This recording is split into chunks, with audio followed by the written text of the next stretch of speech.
Tematik 8. Daerah tempat tinggalku. Di dalam tematik 8, kita akan mempelajari subtema-subtema sebagai berikut. Subtema 1. Lingkungan tempat tinggalku. Subtema 2. Keunikan daerah tempat tinggalku. Subtema 3. Bangga terhadap daerah tempat tinggalku. Subtema 3. Bangga terhadap daerah tempat tinggalku. Selamat datang di pembelajaran tema 8 subtema 3. Pada subtema ini, kita akan belajar mengenai keragaman karakter individu dari jenis pekerjaan yang ada di daerahmu. Kali ini, kita akan membaca cerita tradisional dari daerah di Indonesia, yaitu kisah kancil, kerbau, dan buaya. Mari membacanya dengan lantang. Siang itu, kancil sedang berjalan di hutan. Betapa kagetnya ia ketika melihat kerbau merintih kesakitan karena buaya menggigitnya. Kancil pun bertanya mengenai keadaan mereka. Aku tadi tertimpa pohon, lalu Pak Kerbau menolongku. Lalu aku bilang, sebaiknya ia menolongku juga menghilangkan rasa lapar. Jadi sekarang, aku gigit dia. Kan aku tidak salah, kancil? Ujar buaya menjelaskan. Aku hanya ingin menolong buaya dari pohon yang menimpanya, bukan menjadi makanannya, Cil, sahut kerbau. Kancil berpikir sejenak. Lalu ia meminta kejadian buaya tertimpa pohon besar diulang, agar kancil bisa melihat keadaan sebenarnya. Kerbau dan kancil membawa batang pohon, dan menaikkannya ke atas punggung buaya.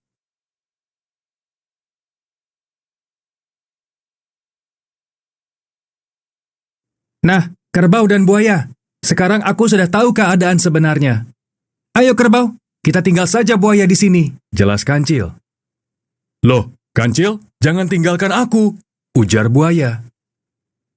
Itu akibat dari kau tidak berterima kasih, ujar kancil sambil berlalu bersama kerbau. Setelah selesai membaca cerita, mari kita mengamati tokoh. Dalam cerita yang baru saja kalian baca, terdapat 3 tokoh yang dibicarakan, yaitu kancil, kerbau, dan buaya. Tokoh dapat dikelompokkan berdasarkan perannya. Perhatikan gambar tokoh-tokoh dalam cerita ini. Bawang putih, Aladin, Batman, dan Harry Potter dikelompokkan dalam tokoh protagonis. Tokoh protagonis adalah tokoh yang memiliki watak baik, sehingga disenangi oleh pembaca. Bawang merah, Joker, Voldemort, dan Jafar termasuk dalam tokoh antagonis. Tokoh antagonis adalah tokoh yang memiliki watak jahat yang merupakan penyebab konflik dengan tokoh protagonis. Dapatkah kamu mengelompokkan tokoh dalam cerita kancil, kerbau, dan buaya? Mari kita berlatih. Masukkan setiap tokoh dalam kolom kotak yang sesuai dengan peran tokoh tersebut. Klik untuk mengetahui jawabannya.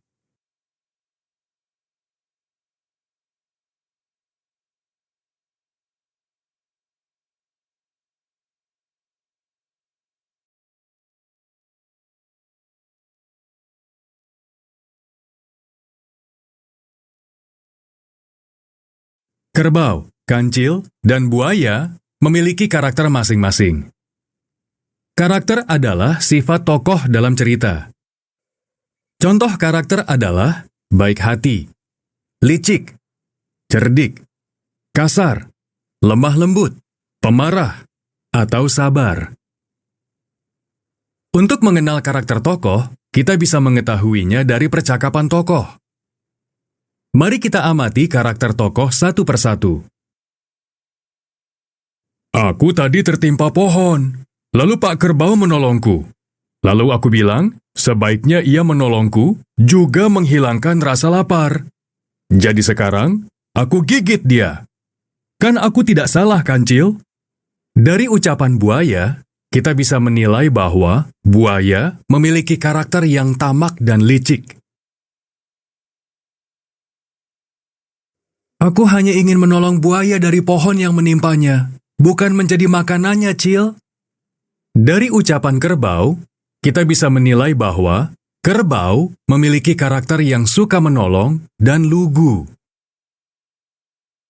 Nah, kerbau dan buaya, sekarang aku sudah tahu keadaan sebenarnya.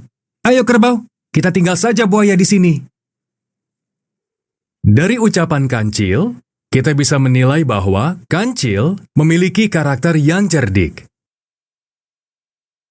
Salah satu bagian resolusi dalam cerita adalah saat kerbau dan Kancil mengangkat batang pohon dan meletakkannya di punggung buaya.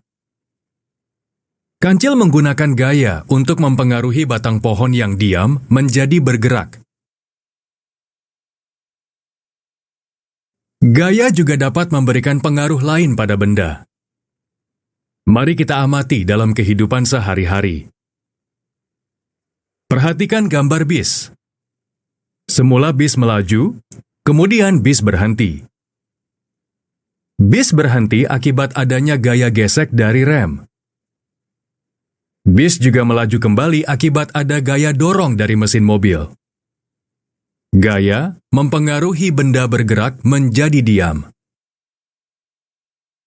Perhatikan lilin malam mainan ini. Ketika kita memberi tekanan dan tarikan pada lilin malam, maka bentuk lilin akan berubah. Gaya juga mengubah bentuk benda. Pernahkah kamu loncat ke dalam kolam renang?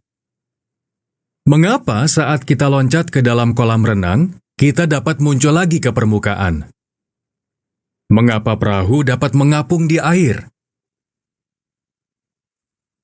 Air memiliki gaya, yaitu gaya tekan ke atas. Hal ini membuat benda yang masuk ke dalam air akan ditekan ke atas. Setelah mempelajari pengaruh gaya terhadap benda, mari kita amati pengaruh gaya dalam kehidupan sehari-hari. Lakukan latihan ini. Perhatikan atlet panahan ini. Ia menarik senar pada busur dan melepaskannya. Apa yang terjadi dengan anak panah tersebut? Jelaskan pengaruh gaya pada anak panah. Klik untuk mengetahui jawabannya.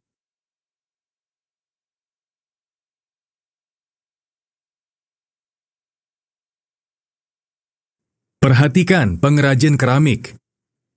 Ia menekan dan menarik tanah liat untuk membentuknya. Apa yang terjadi dengan tanah liat tersebut? Jelaskan pengaruh gaya pada tanah liat. Klik untuk mengetahui jawabannya.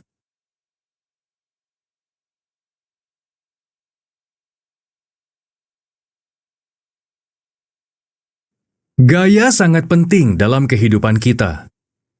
Banyak pekerjaan di lingkungan kita yang memanfaatkan gaya. Hal ini menjadikan keragaman jenis pekerjaan dalam kegiatan ekonomi penduduk serta keragaman karakteristik individu. Apakah manfaat keragaman karakteristik individu dalam masyarakat? Mari perhatikan hal berikut. Manfaat keragaman karakteristik individu antara lain: 1. Menumbuhkan sikap nasionalisme. 2. Menciptakan identitas bangsa di dunia internasional. 3. Alat pemersatu bangsa dan meningkatkan toleransi. 4.